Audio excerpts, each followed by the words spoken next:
Hi there everybody, and welcome to the next instalment of webinars from Westminster Business Council. My name is Sophie Shrubsole. I'm one of the team here at WBC. I'm delighted that we're joined by James Roycroft Davis, who's the founder of the RUT podcast. James is joining us from very sunny south of France. I'm joining you from very miserable Warwickshire, but I hope wherever you are safe and well. And that all is going well for you. Before we start, I just wanted to let you know a little bit more about WBC for those of you that aren't aware. Westminster Business Council is London's premier business connections support team. We help businesses grow by providing access to intelligence, marketing opportunities, and lead generation opportunities too. We're just going to wait a minute or so whilst people log on to the system. Hopefully everyone's used GoToWebinar before, but we'll just allow a couple of minutes for people to get logged on. And also just a few housekeeping rules.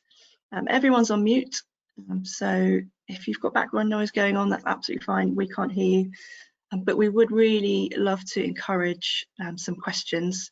I know some of you have already submitted questions for us to go through, which is fantastic, but there is a Q&A functionality. If you want to practice with that by saying hi, that would be fantastic. But we very much welcome those questions as we go through the conversation today. And just to give you a little bit of format as well about what we're going to be doing for the next hour or so. It's going to be a very relaxed, easygoing conversation, even though we're obviously tackling a big issue today. But it's going to be a conversation between me and James, and then I'll throw in some questions from the audience as well. And I think James has already said to me previously that he's super up for answering any difficult questions.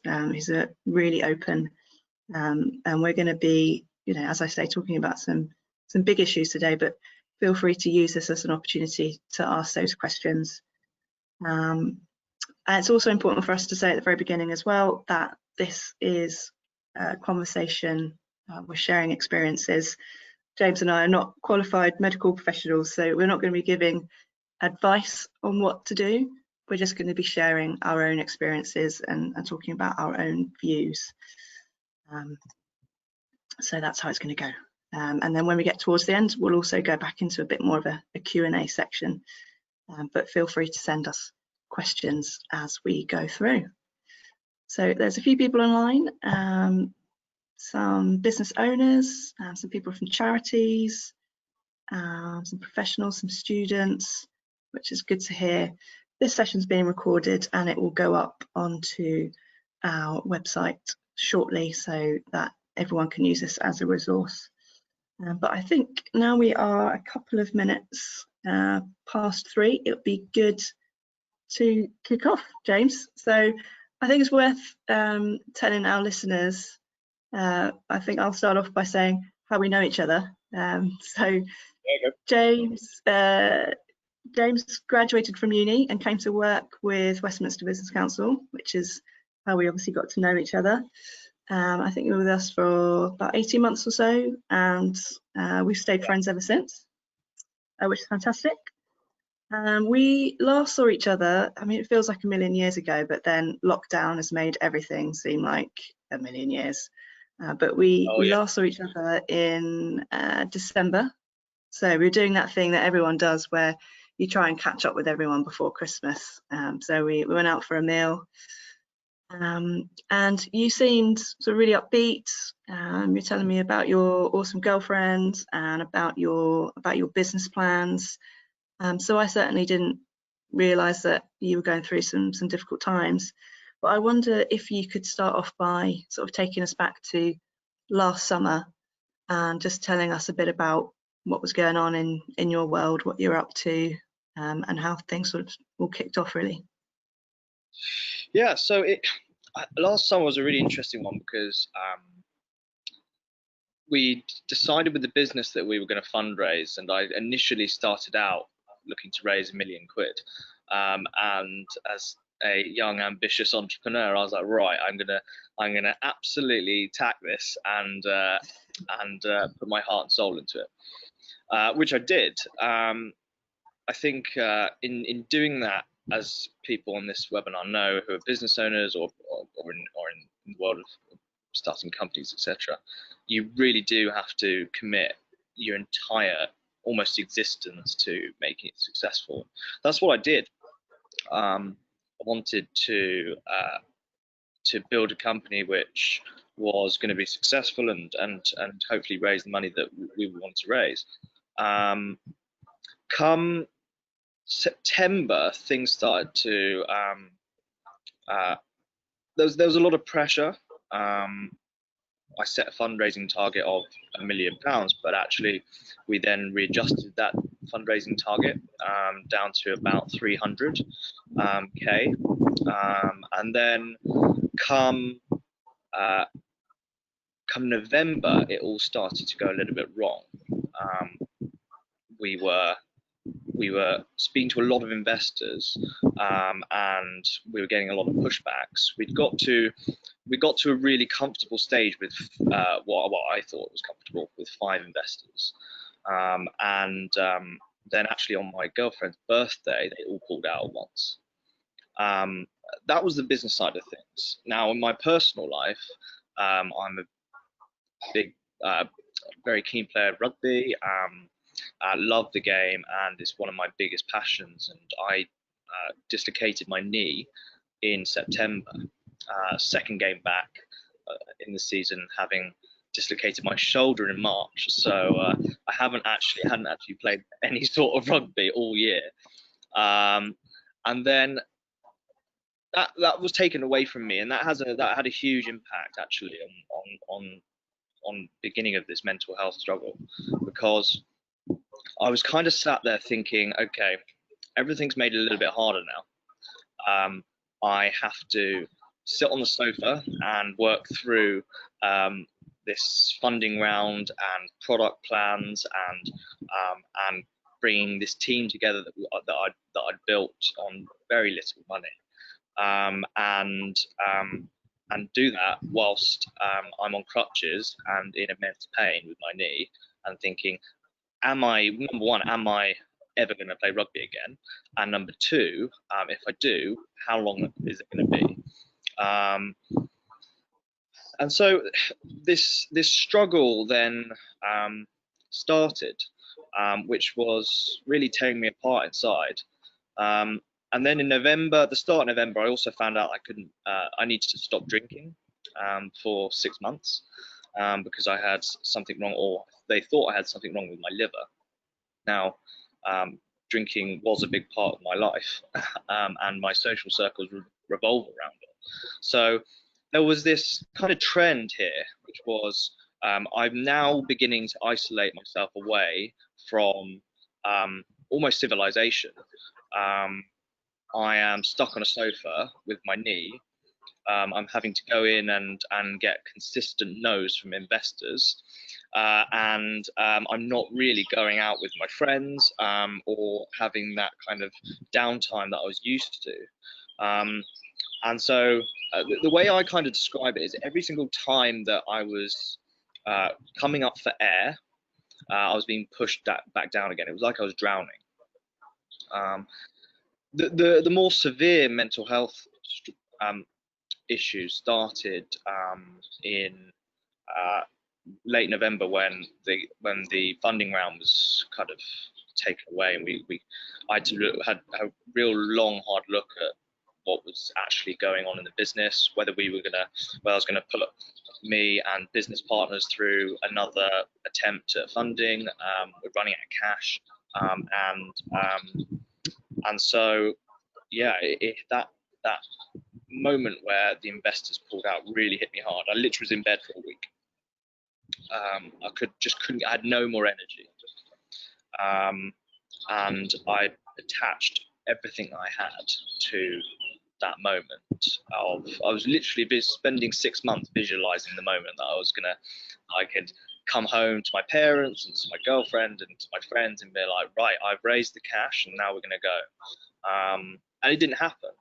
And in doing obviously a lot of therapy and understanding, spending a huge amount of time understanding my mind, my thoughts, and who I was, it became really apparent that I'd attached my entire identity as a person on the business being successful and raising that money. Yeah, I wasn't paid for, classic stories, not being paid for almost a year. I was literally running on empty. But yeah, it was November where it really started to nosedive, and then obviously you go into the Christmas period where everybody is going out to their Christmas parties or having a drink with friends, and I wasn't able to do that. It was just a huge shock. It was like, what is going on here? Am I losing my friends? I've lost my business, yeah, it was really difficult.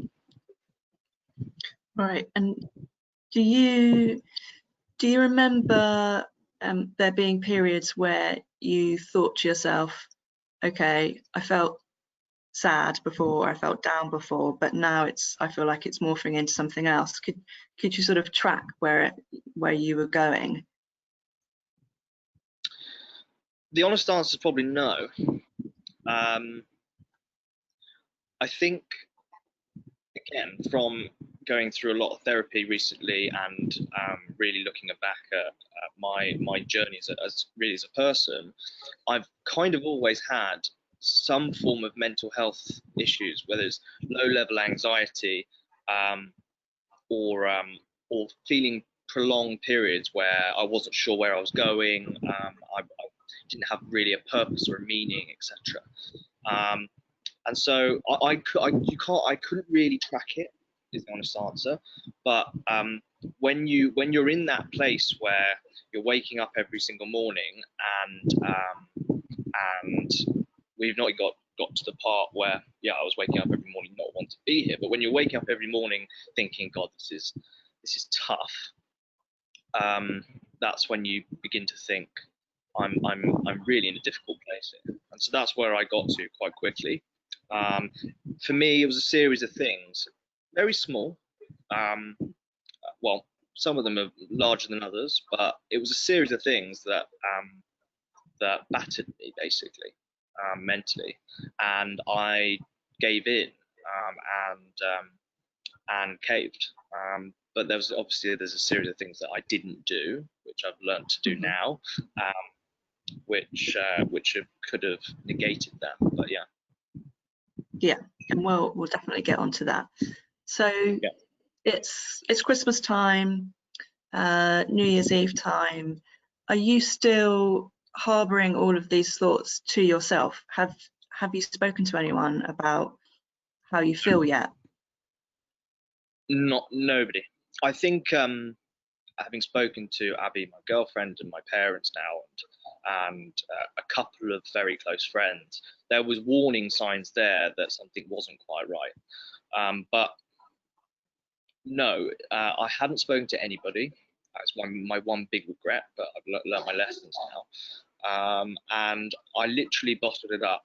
I did the classic bloke thing to do, which was, I'm a man, I can defeat this, I can get back onto that even keel, I can really do it.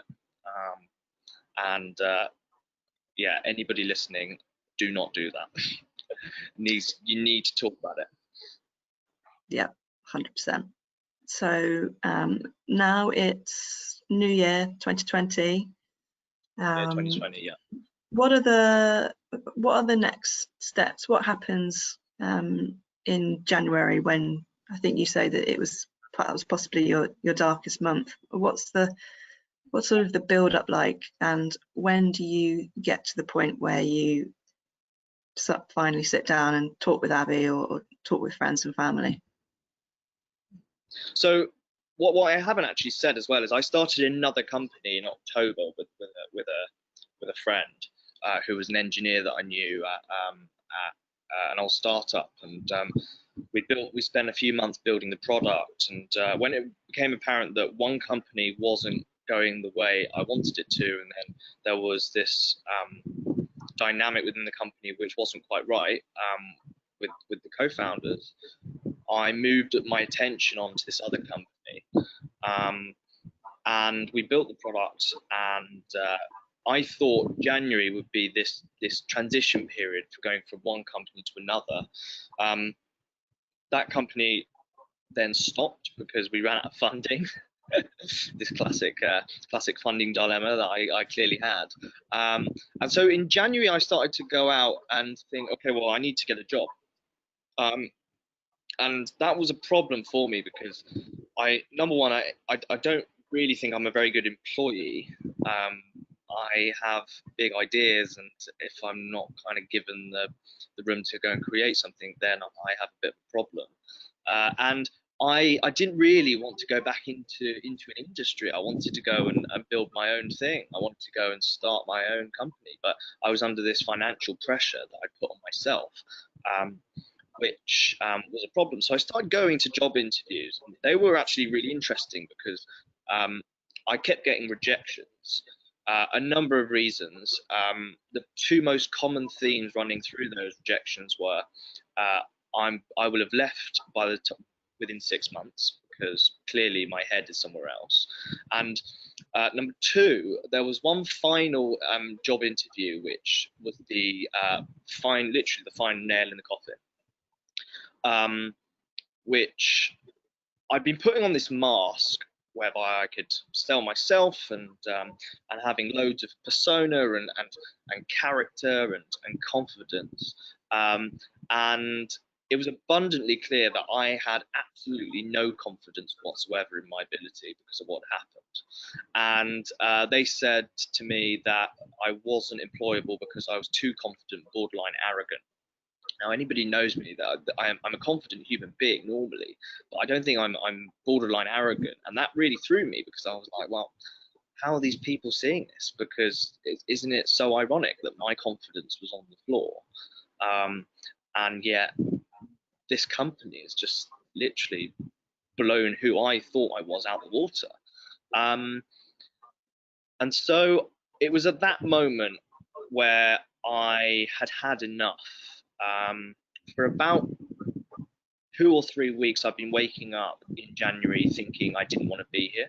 I was waking up thinking it would be, I want to end this pain that I'm going through. I really, really struggled to get out of bed and do anything productive, and I had no energy. And so after that job interview, I kind of came home and sat down with Abby in the flat and burst into tears because we were kind of looking at what went wrong in the interview, and I burst into tears and said, I can't take it anymore. I don't want to be here, and I don't know who I am anymore. And it was that moment where we spent about 4 hours crying on the sofa, and bless her, she's never really gone through anything like this before, and she was thinking, well, what do I say to him?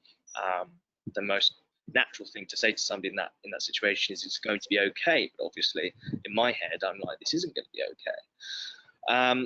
And so it was that day in late January where, well, it was around, I think it was around the 18th, 19th of January, where I knew I had a serious problem, and I was like, I've spent 2 weeks or 3 weeks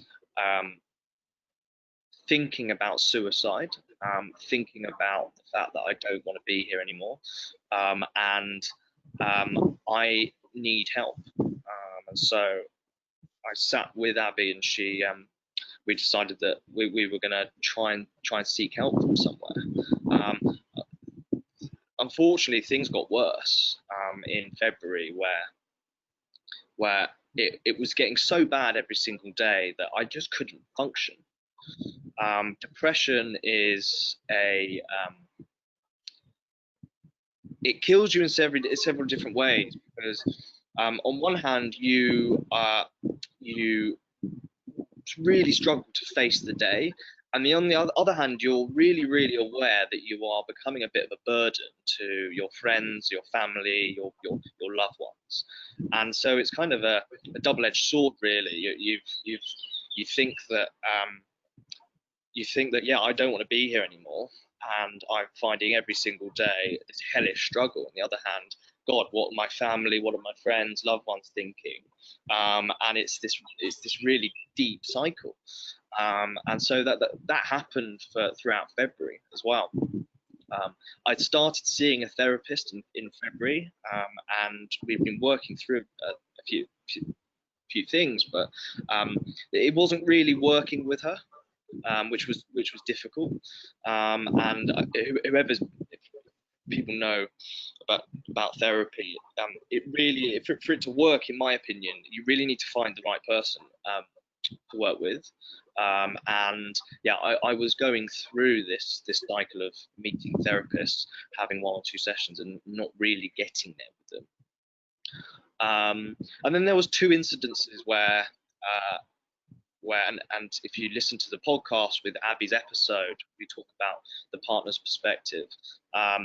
But there's 2 really quite serious, actually looking back at it, serious incidents that happen, which are really scary actually. So the first one was start to mid-February, where I was in a complete state, and I was relying on Abby hugely, and I'd gone home to walk my dog, because my dog lives at my parents' house because she can't be flat,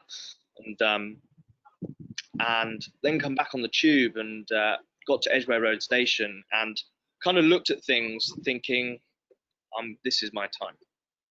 I think I should take this step. And I called Abby and I just said, this is where I'm at. I'm not sure I can get on the train. And we managed to get on the train, but the emotions of it all is exhausting. You just can't be bothered to carry on. And I felt like that. And it was like, well, this is so much easier if I just walk in front of this train and stop it here, because this is too much. And then a few days later, there was this cycle of waking up and thinking, oh, I've got nothing to do today. I'm not doing anything. I don't want to be here anymore. Again, gone home to walk my dog, and spent some time at home, and then got a tube back and was walking over Putney Bridge, and I just felt like I wanted to jump off. I just thought, I can't get over the other side. And so called Abby, and this is talking about the burden, this pressure that it puts on the other person to be on the end of the phone, or drop everything to make sure that you're okay, is immense. But yeah, picked up the phone. I was literally stood on Putney Bridge thinking, it would just be easier if I jumped in, and I mean, I said to Abby, okay, this is where I'm at. She said, look, number one, don't jump in because you won't actually kill yourself. Like, it's not very far. So I was thinking, yeah, you're actually right. So this might not be the right time. So she managed to get me over the other side, and got in the car to go and meet her and pick her up. And it was at these points where you're contemplating suicide, where suicide became suicide ideation, which I now know what it was, where every single day you're waking up thinking, right, suicide is the right thing for me, and it's normal. Suicide ideation became normalized, was part of my day, waking up thinking, okay, well, which way can I end it today? And it was almost this I was fantasizing all the time about how it's just not important anymore for me to be here. I just, what's the point? And that it was that point where it got really serious. And I sat down with my mum, who is an amazing mum and an amazing therapist. I wasn't going to see her for therapy because it was a bit too close to home, but I sat down and I kind of said, Mum, I don't want to be here anymore. And she then did her thing and put me in touch with my amazing therapist, Simon. And yeah, we were monitoring me closely and making sure that I was beginning to do very small things each day, which would instill tiny bits of happiness. And so it was when I met Simon, my therapist. He changed my life and saved my life in many ways, because I started talking.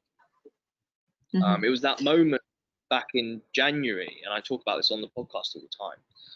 Is talking saved my life in a couple of ways. Number one, opening up to Abby, because regardless of the burden it puts on her, there is this significant weight that's lifted off your shoulders when you start talking. And for me, it was knowing that she now knows where my brain is at, where's my mind going every single day, and that first step is the biggest step anybody ever takes, is talking about it. And there's a big reason why men under the age of 45, well, suicide is the biggest killer in men under the age of under 45, is because men don't talk enough about their feelings. And I was one of those. So yeah, we battled through February somehow, and then things started to turn around. Wow, that's a lot to take in. Especially for, I mean, I've obviously listened to all your podcasts, I know your story, but still listening to you say it is pretty horrific. And imagining you standing there at the station's pretty grim. I wonder if I could just delve into that a little bit. You touched on it. Is there anything else going through your mind other than this is just, I can just stop now and take this pain away? Or does it end, do you think about your mum and dad and that they'd lose their eldest son, and did you think about Abby, or is it literally just tunnel vision, and if I do this will be the best way out?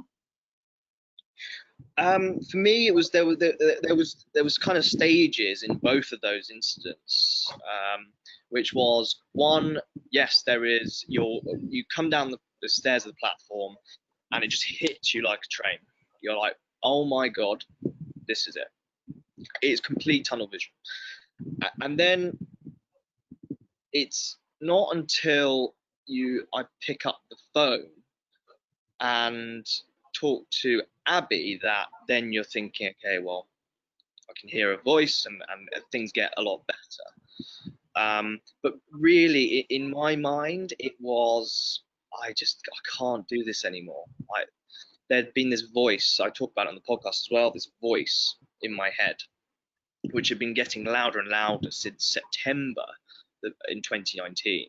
And it become almost this form of psychosis where it became so loud, it dominated my days.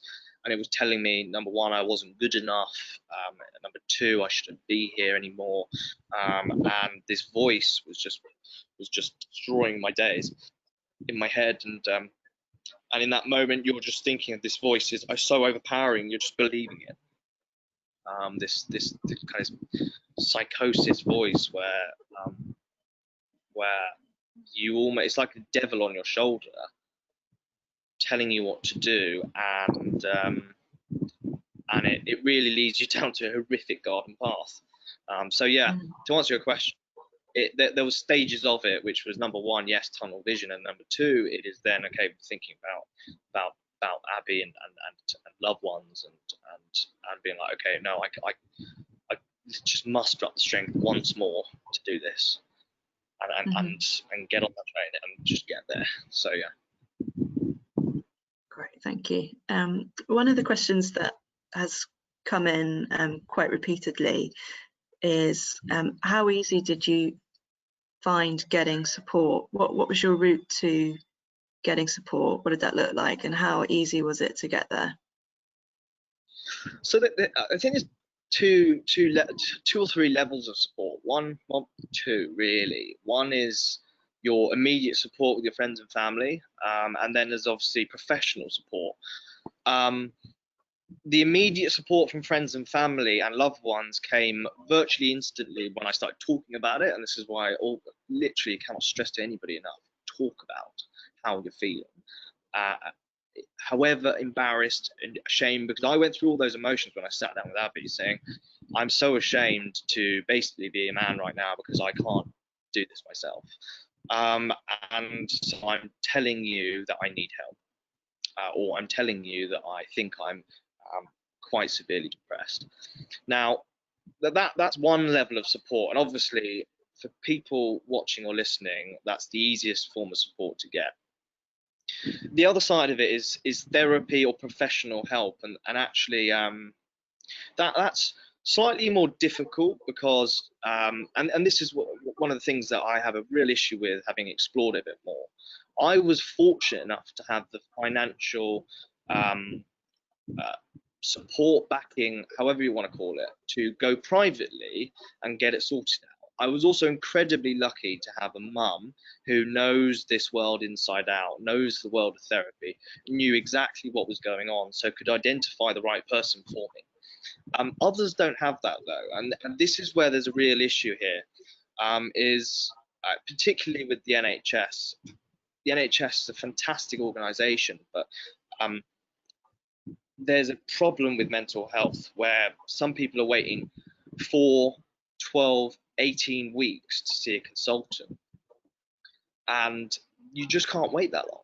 So how does this fit in? How do you work around that problem? I don't know. I don't have the answers. It's way above my pay grade, but it's a real problem. So I was fortunate to have a network of therapists, a network of support. But the honest answer is it's not easy to find the help you need unless you're willing to pay for it. And even then, it's not that easy because for you to, it's a daunting thing going into a therapy session for the first time and opening up on your deepest, darkest issues, and knowing at the end of, so my therapy sessions could range from an hour to 3. So I did one very long one with Simon for 3 hours, and that was emotionally exhausting. I came out there just burst into tears, but I knew that I'd gone further and I'd defeated part of the problem. But it's that first moment you go into a therapy session thinking, oh my God, I'm gonna sit here and tell this guy or this woman all of my most personal issues, how I'm feeling. Are they gonna judge me? In my experience, no. That's why they're professionals, but it's not easy to find the right one. And so it's one of the things that, it's one of the ideas that I'm also beginning to thrash out in my mind, as somebody who likes creating things, is how actually we kind of amalgamate these services into one. How do we make it easier and more accessible for people to find the right therapists? How do we make mental health support more accessible to the everyday person? There's a lot being done within corporates. There's a lot being done within startups. Sanctus have a very, very good program if anyone's interested in that, on mental health. Big advocate of Sanctus. Those guys are great. But actually, for the everyday person, there's in my opinion, there's this limit. There's this limitation. It's almost like there's a stigma attached to therapy. And I personally think everybody should be having a therapist because life is hard.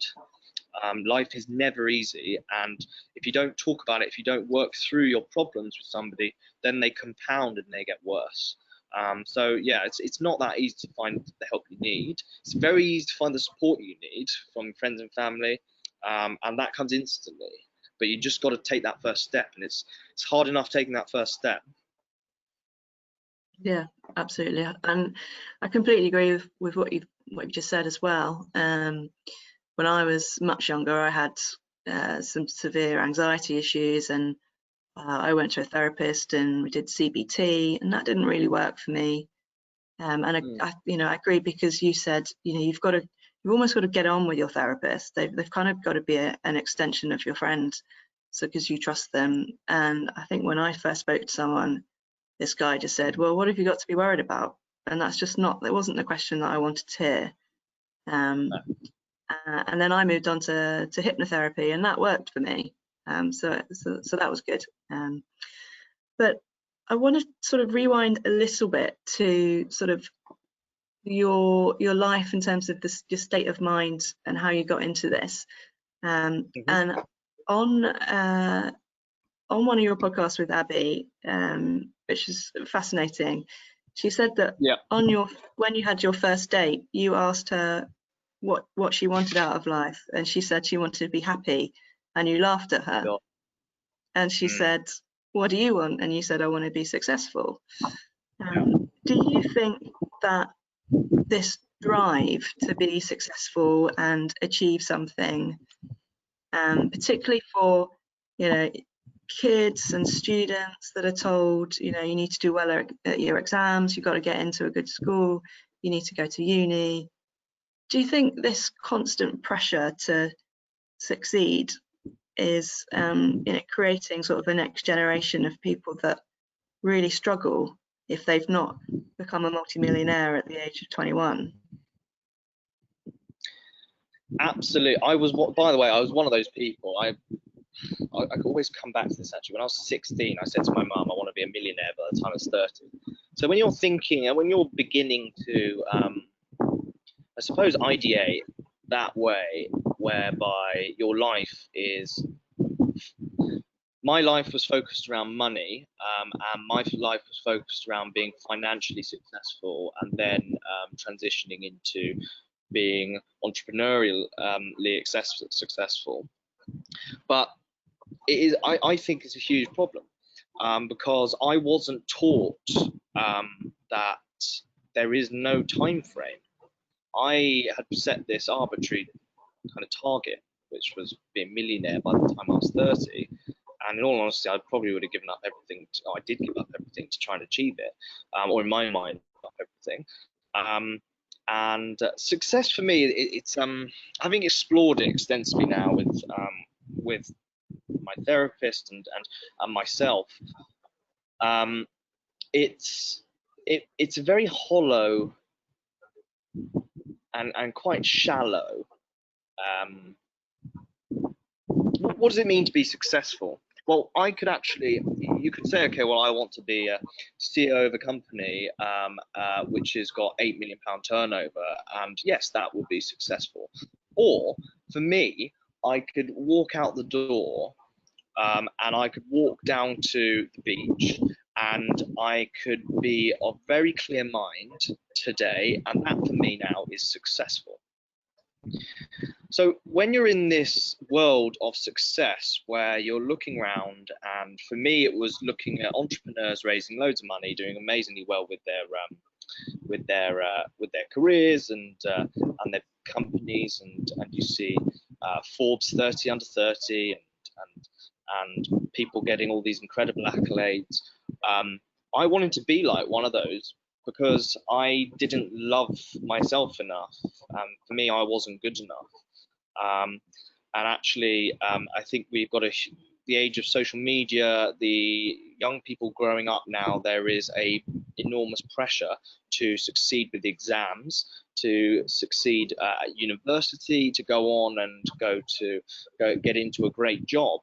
But often personal happiness and doing what makes your heart sing every single day is put to one side, so you can achieve this, what I think is, if it's not built around certain foundations, often quite hollow, but look at what success means. And it was definitely my downfall. To be perfectly honest with Sophia, I went into building a company. I went into entrepreneurship in completely the wrong way, because I was doing it to prove a point. I was doing it to prove a point to myself that I was good enough to be recognized. I was good enough to raise cash, because I thought people would be like, cool, this guy's intelligent. He went and took 250 grand off 6 investors, and they believed in him.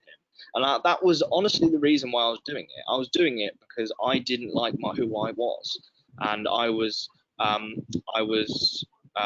let go of my old job, and I hated the way that made me feel. So I was like, right, I'm going to start this company, and we're going to do cool things, and it's going to mean that I get to say I'm an entrepreneur,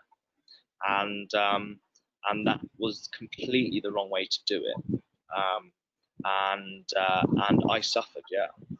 But to answer your question, I think that we need to have a real rethink about what success means to people, and actually allowing people to develop at their pace, their own pace, look at different career paths. It might be that that yes, you've had a string of doctors in the family, or a string of lawyers, but a member of your family doesn't want to do that. He wants to start a company, or he wants to go and be a teacher. That's okay. That is successful. Coming back to what Abby said, I think it just highlights for me this warped view I had on myself and what life actually was about.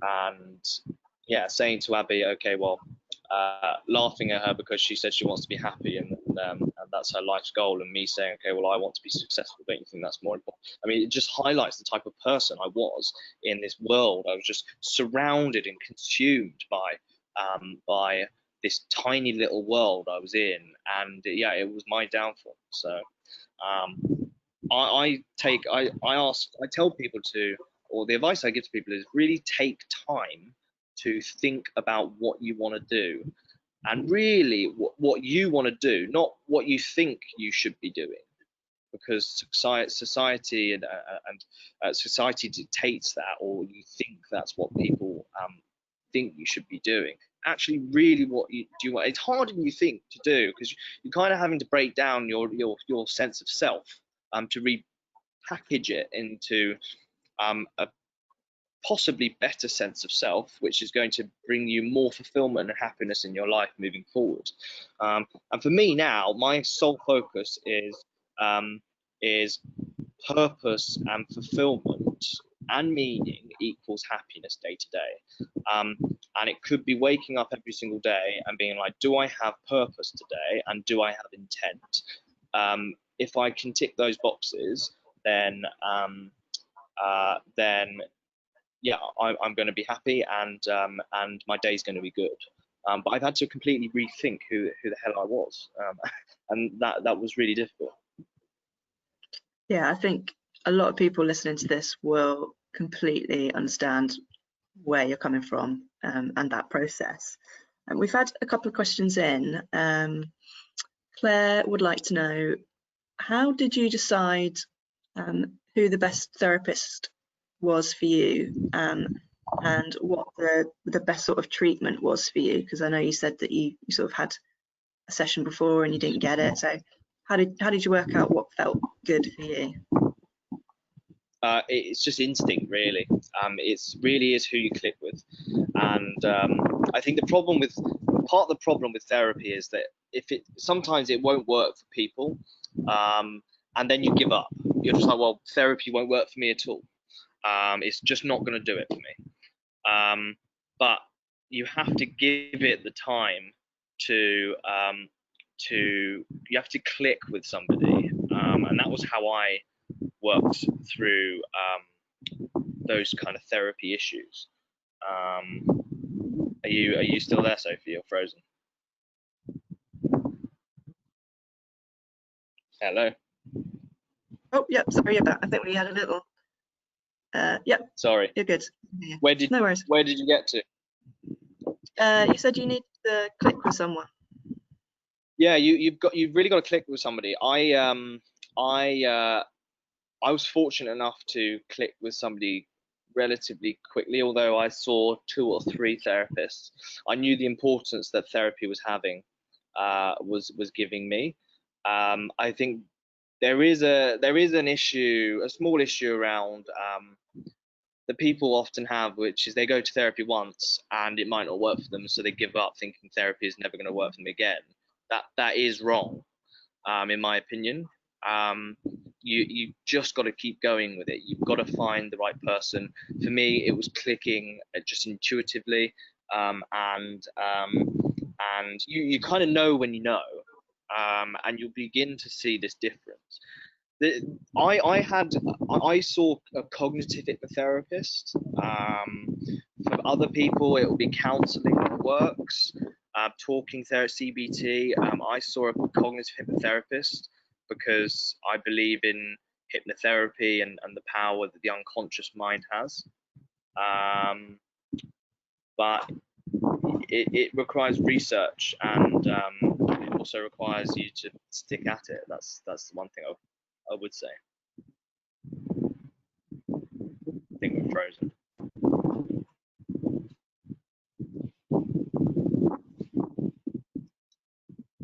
Hello.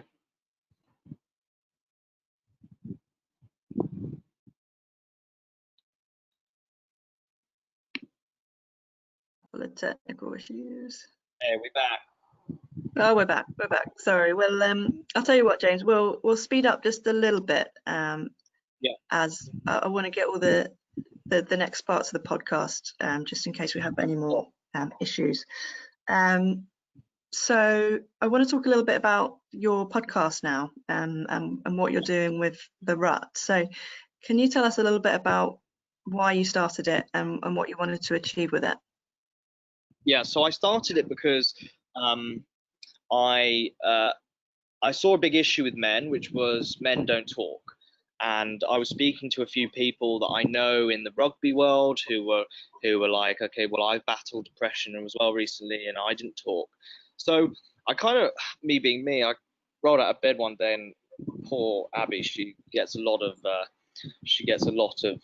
ideas thrown at her every single week, in fact, and most of them she'd be like, not sure about this one. This one, she was like, okay, yeah, go run for it, run with it. So I started it purely because, one, it was I had developed this interest and now passion to get men talking, and I thought if I could provide a safe space for men to talk about their problems and their stories and their issues, and not just getting on a podcast and being like, yeah, I didn't feel great here. Actually, how do you feel?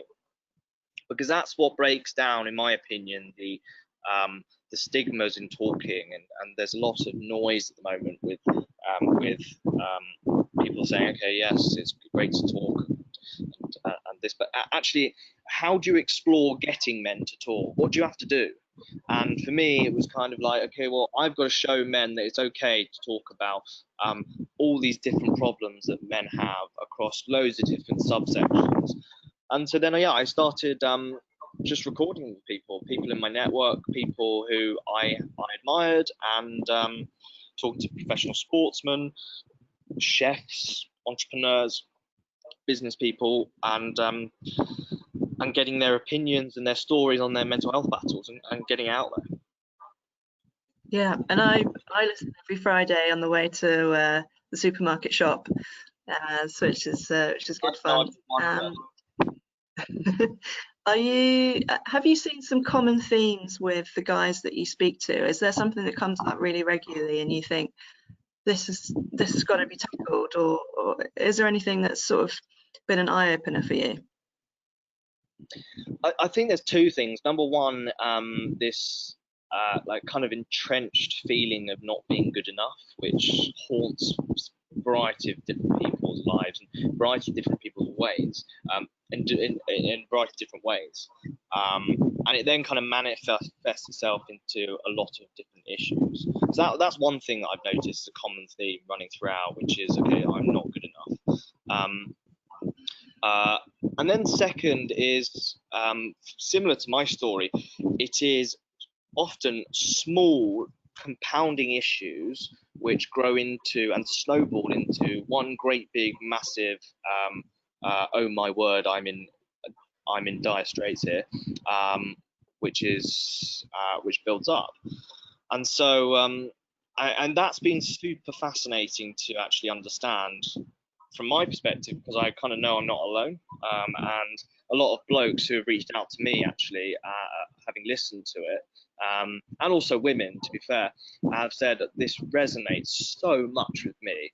It was a couple of often small things which went wrong in my life where I just couldn't cope.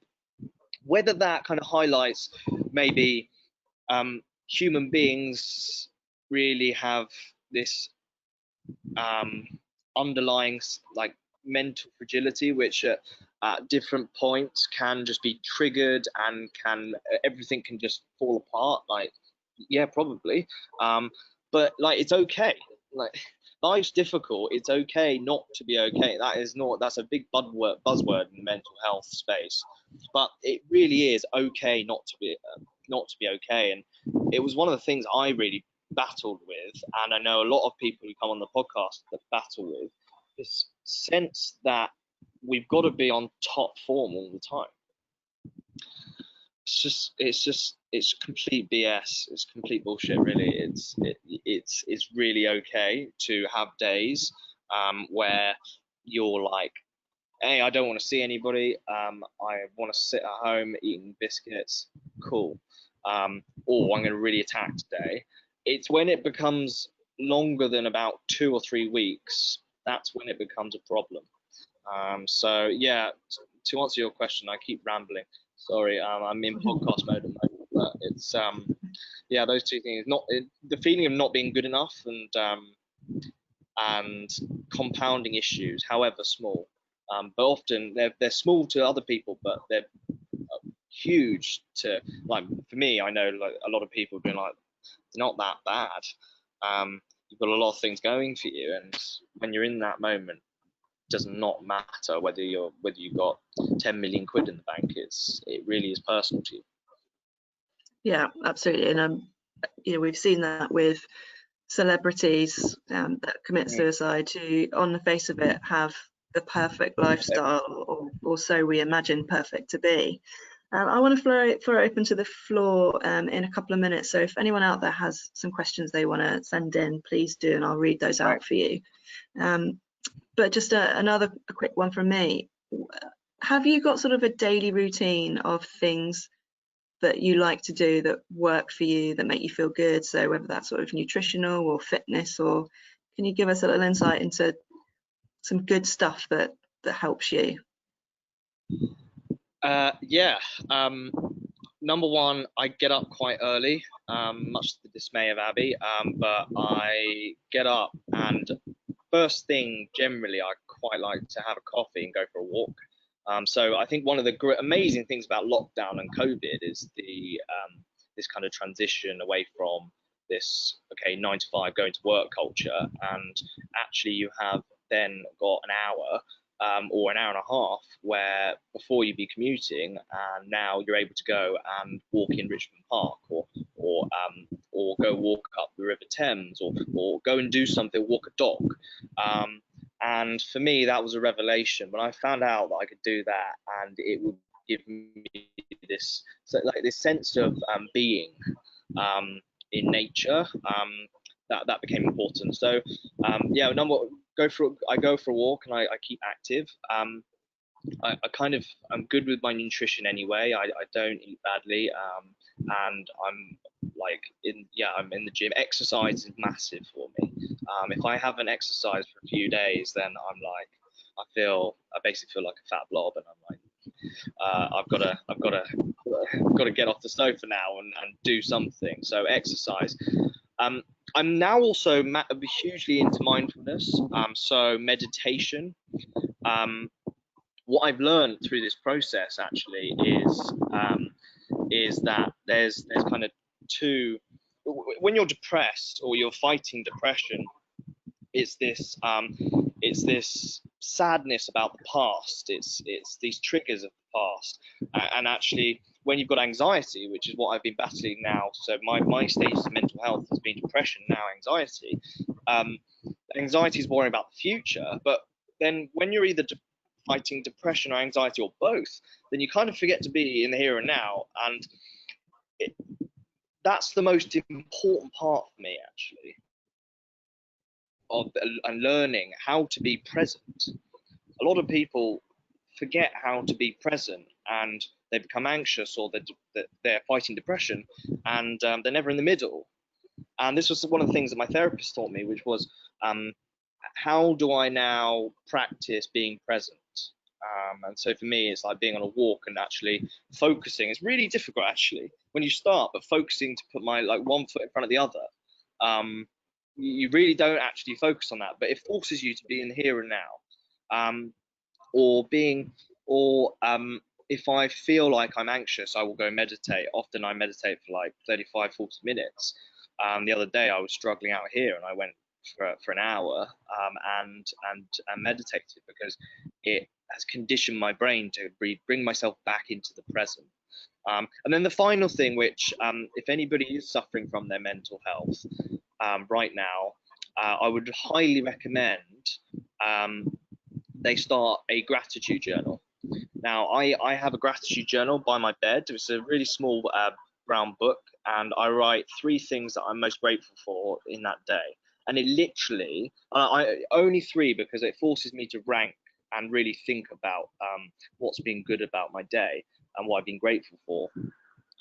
And so, yeah, it could be anything from like, okay, well, the sun's beating down my face. That feels really good, and I was really grateful to experience that.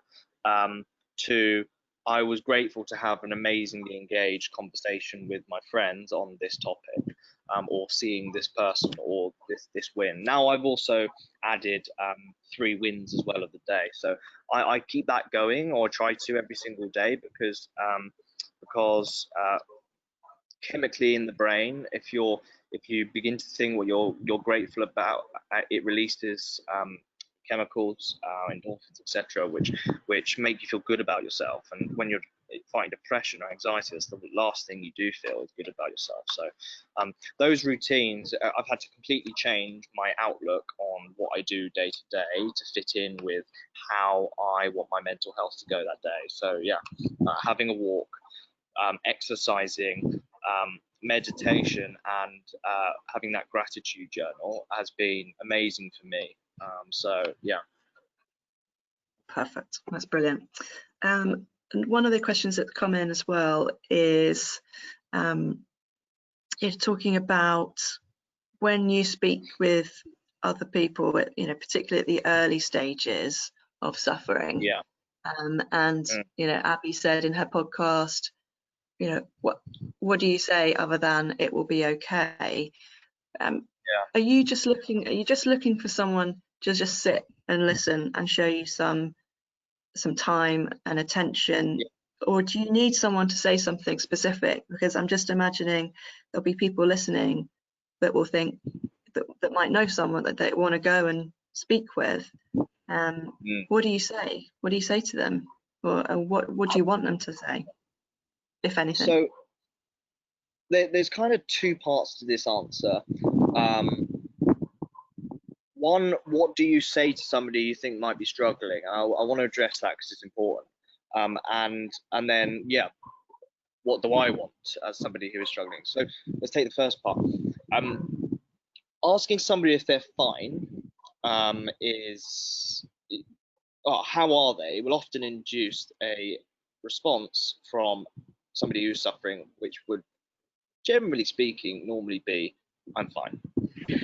Now, sometimes they are fine, but actually not letting go and actually asking them a couple more questions, being like, are you sure? Are you absolutely, because kind of getting the impression that, or the feeling that you're not, and they might, yes, be defensive, but often that is the it's this extra mile that somebody goes to check in immediately after they've said they're fine. Which I've got this kind of acronym for fine, which I'm not sure I can say on this webinar, but yeah. So it's F word up, insecure, neurotic, and emotional is generally how I would describe how I was when I was saying I'm fine all the time. But just go that extra mile and ask a couple more questions. It's so important. Like, people don't often really batter down the hatchet here and go that extra mile. And I think that's really important. And then the other side of things is obviously how I wanted, or what was the situation around talking, and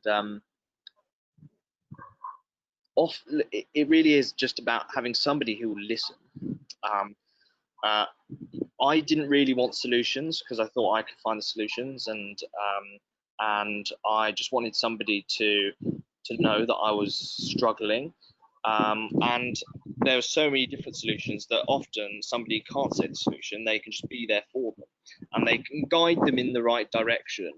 But Abby, yeah, she always struggled with what to say, and more often than not, the best thing that she ever did was not say a word and let me speak.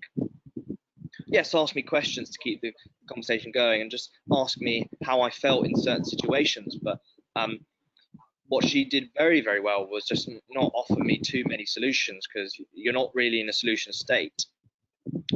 You do get to a solution state, but often you have to get there yourself. And I think that's one of the joys of therapy, is getting there yourself. So yeah, there's two sides of that answer. Amazing. No, I think that's great advice, really good advice and good pointers. Well, we have absolutely smashed through that hour. I don't know quite where that went, but I just really want to, I think, wind it up there, and finish off by thanking you so much, James, for coming on and being so open and talking through that so candidly. I'm pretty sure everyone's taken something really important from that. And I guess it just leaves me to say, how do people get in touch with you? What's the best way to follow up? Get in touch with me on LinkedIn. People have my name in this webinar invite. On Twitter, Instagram, I'm on all forms of social media. Tweet us at the Roycroft. We will get back to you. Got a small little team of helpers who are helping me produce the podcast, which is amazing. I'm doing it out of the goodness of their heart. So yeah, look, I will have a conversation with anybody and everybody about this, and share my story again, share parts of what I do day to day, whatever it might be. Get in contact with me, or email us at the rockpod@gmail.com, and we can have a chat.